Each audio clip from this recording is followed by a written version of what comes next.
বেঈমানরা কিয়ামতকে অনেক দূরে দেখে। আরে কিয়ামত কবে হবে, কবে সিংহার ফুৎকার হবে, কবে ইমাম মাহদী আলাইহিস সালাম আসবে, সেই গল্প করে লাভ আছে? কবে ঈসা আলাইহিস সালাম আসবে, গল্প করে লাভ আছে? নো, কালকে। এতটা কাছে, আসলেই কাছে। এটার মূল থিওরিটা কি? মূল থিওরি, মূল লটা কি, আইনটা কি? আইন হলো যেটা হবে না ওইটা দূরে, যেটা কখনো হবে না সেটা কি দূরে। হবে না তো এটা আর চিন্তা করলে, এটা তো হবে, এটা দূরে। আর যেটা হবে 1 ট্রিলিয়ন বছর পরে হলেও ওইটাকে তোমার ভাবতে হবে। আমার জীবনে যেহেতু ওটা 1 ট্রিলিয়ন বছর পরে হলে হবে, হবে তো, হবে তো, নিশ্চিত হবে। বাস, তাহলে ওটা থেকে বাঁচতে হলে এটাকে বিশ্বাসে আনতে হবে, জুম করে, নিজের ঈমান দিয়ে জুম। মোবাইল যেমন দূরের জিনিস জুম করে কাছে আনে, ঠিক না? ট্রিলিয়ন বছর পর থেকে জুম করে বিশ্বাসে এনে বলতে হবে,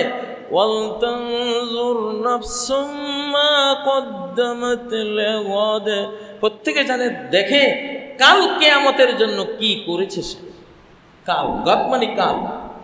আল্লাহ তাআলা জুম করে মহাকালের বহু দূরের জিনিস জুম করে কাছে এনে বলতেছেন যে যদি বাঁচতে চাও কিয়ামতকে তোমার মনে করতে হবে, বিশ্বাস করতে হবে, তোমার ফেইথে আনতে হবে যে এটা কালকে ঘটবে। এজন্য বলে জাগলে সকাল, না জাগলে কি পরকাল। জাগলে সকাল, না জাগলে, কতটা যৌক্তিক কথা। যে যেটা হবে না কোনোদিন সেটাকে দূরে ভাবো, আর যেটা হবে নিশ্চিত জানো এটারে ভাবতে হবে কি কালকে। কাল কিয়ামত। বাংলাদেশে এই ইন্টেলিজেন্স ছিল, এই স্মার্টনেস, এই বুদ্ধিমত্তা ছিল।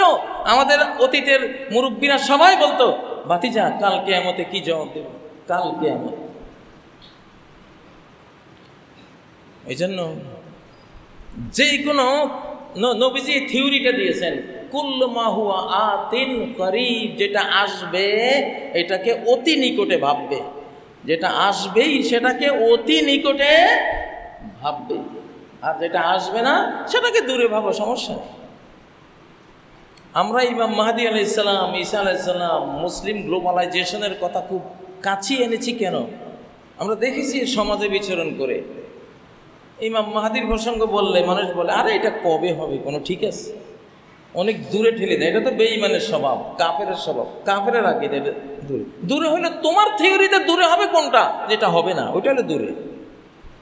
তাহলে কোনো নিশ্চিত ঘটমান জিনিসকে আরে কবে হবে এটা বলা হারাম, অবৈধ একজন মুমিনের জন্য। সেটা বলতে পারে না, এটা কোরআনের বিরোধিতা, কোরআনের বিরুদ্ধে চলার শামিল। কারণ দূরে ঠেলে দিলে আর তোমার ভিতরে কোনো প্রভাব থাকবে না, ওই জিনিসের কোনো আশাও থাকবে না, ওই জিনিস নিয়ে কোনো ভয়ও তুমি পাবা না, ওই জিনিসের কোনো গুরুত্ব তুমি দেবে না, সর্বনাশ হয়ে যাবে তোমার। পৃথিবীর প্রতি 1999 জন জাহান্নামে যাবে এই কারণে। আরে কবে হয়? ইন্নাহুম ইয়ারাউনাহু বাঈদা, সূরা আল মাআরিজের 6 নম্বর আয়াত। এরা অনেক দূরে এটাকে ঠেলে দেয়। তাহলে এসকেটোলজিকে, আখেরি জামানার এসব কথাবার্তাকে, পরকালকে দূরে ঠেলে দেয়া, এটা হলো কাফেরের চেতনা, তার কাজ। আর আগামীকাল বলা, একেবারে নিকটে আনা, জুম করে আনা, এটা কার কাজ? মুমিনের কাজ। অনারাহু করিবা। অতএব সত্য স্বপ্নগুলো আমাদেরকে জানান দিচ্ছে এই পৃথিবীর সময় আর নাই, এটা এখন পতনমুখী। পরকালকে আঁকড়ে ধরো, পরকালকে আঁকড়ে ধরো। শেষ যাওয়ার আগে আল্লাহ সাথে থেকে, মুসা আলাইহিস সালামের সাথে থেকে যেমন সাগর পার করে দিয়েছিলেন, ঠিক না? কাল্লা ইন্না মাইয়া রাব্বি সায়াহদিন। ওরে আমার সহচর বৃন্দ, ভয় পাস না, যত বড় লোহিত সাগর হোক, আমার সাথে কে আছে জানিস? আমার সর্বশক্তিমান রব সাথে আছেন। রাস্তা তো তিনি বের করে দিবেন। আর ওহি আসল, লাঠি মারলেন আর রাস্তা হয়ে গেল, পার হয়ে গেলেন। হয়েছে কি না? এই শতাব্দীতে এরকম ঘটনা ঘটবে। এই জন্য বলছি, বাংলাদেশ নিয়ে কেউ ষড়যন্ত্র করো না, ওই পর্দার আড়ালে ফিসফাস করো না, কোনো লাভ নাই। মারা পড়বা, নিজেরাও যাইবা, দেশও হারাইবা, সর্বহারা পার্টিতে যোগ দিবা। কারণ এই শতাব্দী আল্লাহর কার? ওয়াযাক্কিরহুম বিআইয়ামিল্লাহ, আল্লাহর টাইম লাইন, একটা টাইম লাইন, সময় পর্ব আল্লাহর, ওইটার কথা বলো। খবরদার ওইটাতে আল্লাহর বিরুদ্ধে দাঁড়াইও না। এখন পৃথিবীর বিভিন্ন দেশ থেকে এসে এখানে ফিসফাস করো না, যা কইবা খুললাম বললাম, আমরা জানি, আমরা সব আল্লাহ জানায়, হয় মিডিয়া দিয়েও প্রকাশ পায়, আবার ড্রিম চ্যানেল আছে, সত্য স্বপ্ন চ্যানেল আছে, সেই চ্যানেলেও আল্লাহ জানায়। এখানে গোপন রাখা মানে নিজের পায়ে নিজে কুড়াল মারা, ওইটা করো না, এটা করো না। ভালো হইয়া যাও, যারা প্রতিবেশী আছো তোমরা ভালো হইয়া যাও, যে বাংলাদেশের যা জুলুম অত্যাচার করেছি আল্লাহ তওবা ইস্তেগফার, আর অত্যাচার করবো না, আর ওই যে মুখে মিত্রতা অন্তরে শত্রুতা এরকম আর করব না, মুখে শেখ ফরিদ বুগুলে ইট এরকম আর করব না, সর্ব হইয়া দংশন করো, ওজা হইয়া ঝাড়ো এরকম আর করব না। এইসব শয়তানি তওবা করো, নাহলে শতাব্দীর মারের চোটে সর্বহারা পার্টিতে যোগ দিবা। আল্লাহ তাআলা আমাদেরকে হেফাজত করুন, ঠিক আছে? এই দেশে সন্ত্রাসী বানায় কে? জঙ্গি বানায় কে? এই দেশের আজকে জন্ম হয়েছে ওই বাচ্চারে জিজ্ঞাসা করলে হে বললো ভারতে বানায় এগুলি, ঠিক না? জঙ্গি বানায়, সন্ত্রাসী বানায়, নাটক বানায়, সব সিনেমার ওনারাই নায়ক নায়িকা, ওনারাই এগুলি কে না জানে? এসব নাটক এখন আর বস্তা পচা, এগুলি চলে না এখন আর। হ্যাঁ, যদি ওনারা কোনো নাটক এই দেশে করে, এই দেশের আলিম সমাজকে, মুসলিম সমাজকে দুর্নাম করার জন্য, সরকার অবশ্যই তাদের বিরুদ্ধে অ্যাকশনে যাবে, ঠিক নয় কি? অবশ্যই যাবে। কিন্তু আমরা জানি সেটা কারা, সেটা ওই আমাদের পার্শ্ববর্তী সীমান্তের বাইরে থেকে আসে, এটা আমরা সবাই জানি, এটা ড্রিম চ্যানেলেও জানি, এটা কিয়ামতের একেবারে দ্বারপ্রান্তে দাঁড়ানো এই যুগ বৈশিষ্ট্যের কারণেও জানি, এটা মিডিয়া থেকেও জানি। কোনো জিনিস আর গোপন করা কারো বাপের সাধ্য নাই এই যুগে। আল্লাহু মুখরিজুম মা কুনতুম তাকতুমুন, যা লুকাও আল্লাহ কয় আমি দায়িত্ব নিছি, সব বাহির করব, যা লুকাবি সব আমি বাহির করব। কিয়ামতের দিন তো বাহির করব, সেই বাহির করার date, day of resurrection, day of judgement যত নিকটে আসবে তত দুনিয়াতেই প্রকাশ করতে থাকবো আমি। এটা আমার আল্লাহর এটা সুন্নাতুল্লাহ, আদাত, সব বের করে দেবেন। অতএব ভালোর মূল্য থাকবে ইনশাআল্লাহ। এখন ভালোর মূল্য থাকবে, সতের মূল্য থাকবে। আমাদের বাংলাদেশ নিয়ে ষড়যন্ত্র আল্লাহ বরদাস্ত করবেন না। বাংলাদেশের বিরোধী কোনো শক্তিকে আল্লাহ তাআলা সাহায্য অন্তত এই মুহূর্তে করবেন না মর্মে জানি, কোরআন থেকে, হাদিস থেকে, ড্রিম থেকে, সকল সূত্র থেকে জানি।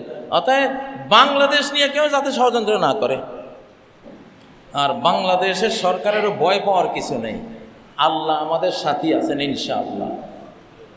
লঙ্ঘিয়ে সিন্ধুরে প্রলয়ের নৃত্যে ওগোকার তরিধায় নির্ভীক চিত্তে, নূহ আলাইহিস সালামের জাহাজে যারা চড়ছে তাদের ভয় আছে না? আমরা শতাব্দীর জাহাজে চড়েছি আলহামদুলিল্লাহ, ইসলামী শতাব্দীর জাহাজের যাত্রী এখন আমরা আলহামদুলিল্লাহ। একটি ইসলামিক গ্লোবালাইজেশনের শতাব্দীর জাহাজে আমরা এখন আরোহী আলহামদুলিল্লাহ। আমরা কোরআনিক সেঞ্চুরির আমরা এখন যাত্রী দল ইনশাআল্লাহ। আমাদের হারাবার কোনো শক্তি কারো হাতে নাই। যারা হারাতে চাইবে তারা হেরে যাবে, বিনা কারণে হেরে যাবে, কারণটাও বুঝবে না।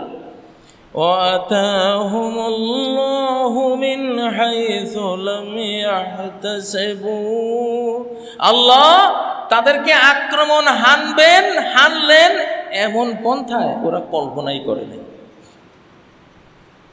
কল্পনাই করে নাই। আল্লাহর কৌশলকে কল্পনা দিয়ে ধরতে পারবে কেউ? ফেরাউন ধরতে পারছিল যে মূসাকে হত্যার জন্য গোটা সাম্রাজ্যে সে হাজার হাজার শিশুকে জবাই করতেছে, সেই শিশুটা তার ঘরে? ধরতে পারছে? ওই শিশু তার ঘরে। এবং ফেরাউনের রাজকীয় খাবার খাইয়া সেই শিশুর মা, শিশুর পরিবার দিন কাটতেছে। আবার মায় যে শিশুরের দুধ পান করাইতেছে, দুধ পানের বেতনও ওই মায় নিছে।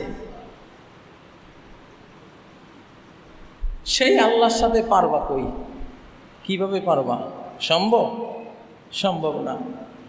মুহাম্মদ সাল্লাল্লাহু আলাইহি সাল্লাম আসবেন, রোমানরা ভাবতেছে আমাদের মধ্যে আসবে, ইহুদিরা ভাবতেছে আমাদের মধ্যে আসবে, বনি ইসরাইল ভাবতেছে আমাদের মধ্যে আসবে। আরবদের মতো একটা বুখা নাঙ্গা অশিক্ষিত, সারা দিন হানাহানি মারামারি করে, যাদের কোনো রাজ্য নাই, সাম্রাজ্য নাই, যারা হলো যাযাবর ছন্ন ছাড়া জাতি, এদের মধ্যে কিয়ামত পর্যন্তকার মহামানবের জন্ম ওইখানে হবে, কল্পনা করছেন? হিসাব নিকাশে নাই, কিন্তু ওখানেই তো আসছে। আল্লাহু আকবার।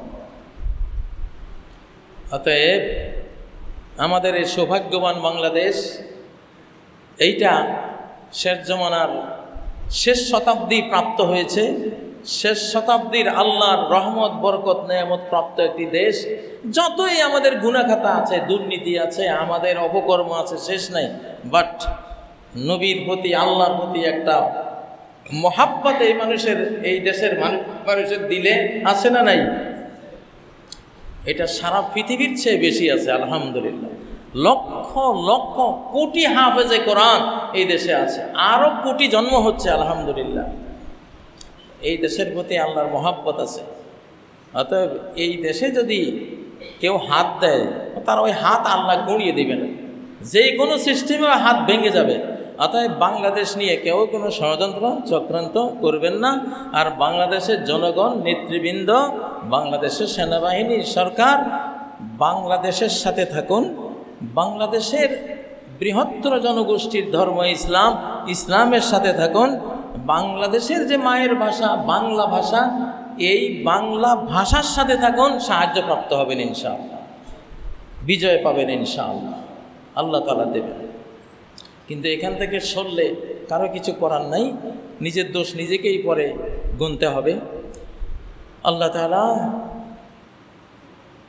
আমাদেরকে এই শতাব্দী বুঝার তৌফিক দিন, শতাব্দীর সত্য স্বপ্নগুলোকে মূল্যায়ন করার তৌফিক দিন। এই শতাব্দীতে যে ইসলামিক বিজয় আসবে, এসকেটালজিতে গোটা মানব জাতি ইসলামিক এসকেটালজি স্টাডি করে, ইসলামিক শেষ জামানা এলম আখিরি জামান অধ্যয়ন করে করে ইসলামের দিকে আসবে, কোনো সন্দেহ নেই। অতএব অন্যের রূপ দেখার জন্য বাইরের দিকে তাকাবার দরকার নাই, নিজের রূপে দেখা উচিত আমাদের। আল্লাহ আমাদের তৌফিক দান করুন। আল্লাহ গোটা জাতিকে ঐক্যবদ্ধ রাখুন। আল্লাহর রজ্জু, আমরা মুসলিম জাতি হিসাবে মুসলিমদের রজ্জু আঁকড়ে ধরার তৌফিক আল্লাহ তাআলা দান করুন। সুবহানাকাল্লাহুম্মা ওয়া বিহামদিকা আশহাদু আল্লা ইলাহা ইল্লা আনতা আস্তাগফিরুকা ওয়া আতুবু ইলাইক। আকুলু কাওলি হাযা ওয়াস্তাগফিরুল্লাহ লি ওয়া লাকুম ফাস্তাগফিরুহু ওয়া তুবু ইলাইহি ইন্নাহু হুয়াল গফুরুর রহিম। আলহামদুলিল্লাহিল্লাযী قرب منا يوم القيامة. الحمد لله الذي غفر للنفس المطمئنة وأعذر النفس اللوامة. ثم أما بعد فأعوذ بالله من الشيطان الرجيم. بسم الله الرحمن الرحيم.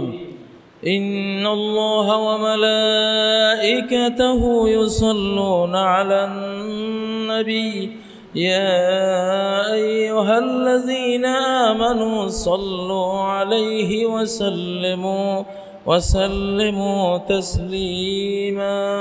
اللهم صل وسلم وبارك على محمد وعلى آل محمد كما صليت وسلمت وباركت على إبراهيم وعلى آل إبراهيم إنك حميد مجيد.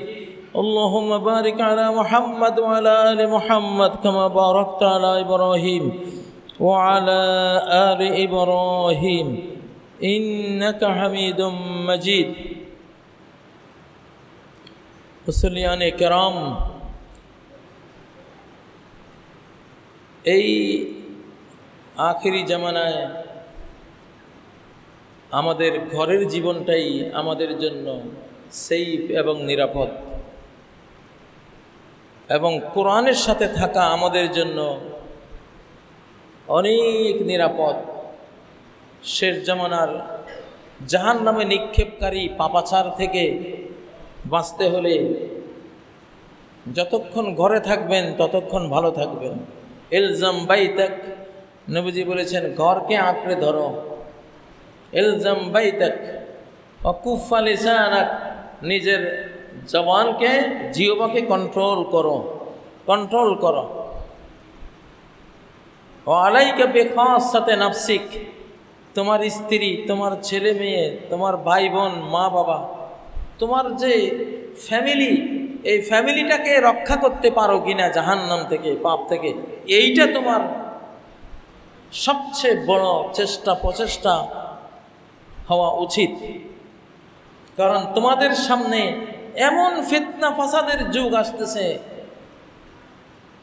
কারো দুই হাতের ক্ষমতা নাই সেটাকে রুখে দিবে, এই ক্ষমতা নাই।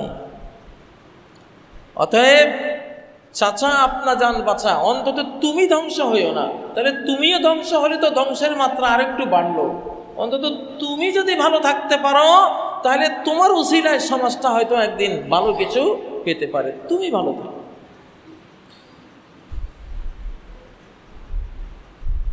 فإن من ورائكم أياما الصبر فيهن كالقبض على الجمر, এমন সময় আসবে নিজের ধর্ম টিকানো জ্বলন্ত অগ্নিকণা, আগুনের কয়লা হাতে রাখার মতো কঠিন হবে।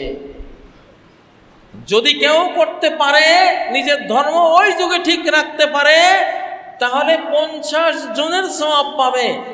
সাহাবীরা বললেন 50 জন কি তাদের মধ্য থেকে না আমাদের মধ্য থেকে? নবীজি বললেন তোমাদের 50 জন সাহাবীর সমান সে আল্লাহর কাছে পুরস্কার পাবে। আমাদের এই যুগটা এরকম। নিজের ছেলেকে, মেয়েকে, স্ত্রীকে খুব বেশি বহির্মুখী করবেন না, ঘরে রাখার চেষ্টা করেন।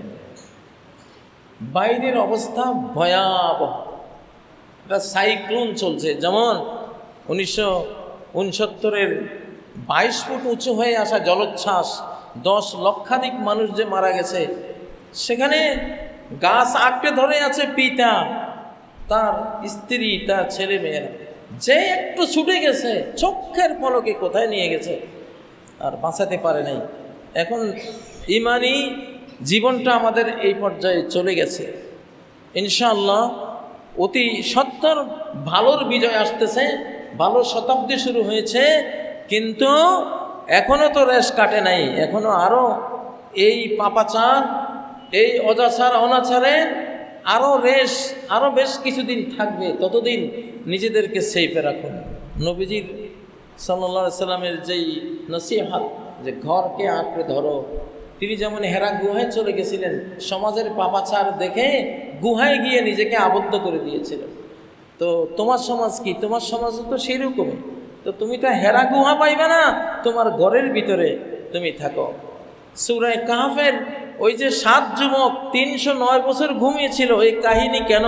কারণ সমাজ ছিল তখন নষ্ট, মূর্তি পূজার, শিরিকের, পাপাচারের। তারা ওই গুহার ভিতরে গিয়া ইমানটাকে সেভ করেছে, ইমানটাকে সেভ করেছে। ভোগ বিলাস লাগবে না, ইমানটা ঠিক নিয়ে মরতে পারলে সুখের কোনো অভাব নাই, শান্তির কোনো শেষ নাই, লাক্সারিয়াস লাইফের কোনো কমতি নাই। অনন্ত জীবনের জান্নাতে আল্লাহ সব পুষিয়ে দেবেন। কিন্তু ইমানটাই চলে গেলে তো কিছুই পেলাম না, সবই গেল। তো সেই জন্য আমাদের এই যুগটা হলো নিজেকে সেফ রাখার, সেফ ডিফেন্স, আত্মরক্ষার যুগ এটা। আল্লাহ তাআলা আমাদের সবার ইমানকে হেফাজত করুন, আমাদেরকে আমাদের ইমান ইসলামের উপরে বহাল থাকার তৌফিক দান করুন। আল্লাহ তাআলা আমাদের মা বাবাকে ক্ষমা করুন, জীবিত মৃত সকল মুমিন মুমিনা, মুসলিম মুসলিমাকে ক্ষমা করুন। হালাল রিজিক খেয়ে হালাল কাজ করার তৌফিক দান করুন। হারাম জীবিকা থেকে, সুদ, ঘুষ, জুলুম, অত্যাচারের উপার্জন থেকে আল্লাহ তাআলা আমাদের হেফাজত করুন। বাংলাদেশকে, বাংলাদেশের জনগণ, সেনাবাহিনী, সরকারকে ঐক্যবদ্ধ করে দেন আল্লাহ তাআলা। বাংলাদেশের স্বাধীনতাকে চির অক্ষুণ্ণ করে দেন আল্লাহ। এই দেশের অখণ্ডতা, এই দেশের মানুষের নিরাপত্তা আকাশ থেকে আপনি আল্লাহ তাআলা তৈরি করে দেন আল্লাহ। ইনশাআল্লাহ আমরা আশাবাদী, আমাদের আল্লাহ আমাদেরকে সেটা দেবেন ইনশাআল্লাহ। আমরা সেই 70 শতাব্দী পেয়েছি, সেই সৌভাগ্যের সময় পর্ব টাইম লাইন প্রাপ্ত হয়েছি ইনশাআল্লাহ। সেজন্য আল্লাহর প্রতি আস্থা, বিশ্বাস, ভক্তি, ঈমান রাখতে হবে। নবী মুহাম্মদ সাল্লাল্লাহু আলাইহি সাল্লামের প্রতি ঈমান, ভক্তি, বিশ্বাস রাখতে হবে এবং ধ্রুবভাবে বিশ্বাস করতে হবে যে আখেরি জামানার যে ইলম বা এসকেটোলজি তিনি রেখে গেছেন, এগুলি আমাদের জন্যই রেখে গেছেন। পড়তে হবে, দৃঢ়ভাবে বিশ্বাস করতে হবে, সেই অনুসারে নিজেকে সেভ করতে হবে। আল্লাহ তাআলা তৌফিক দিন।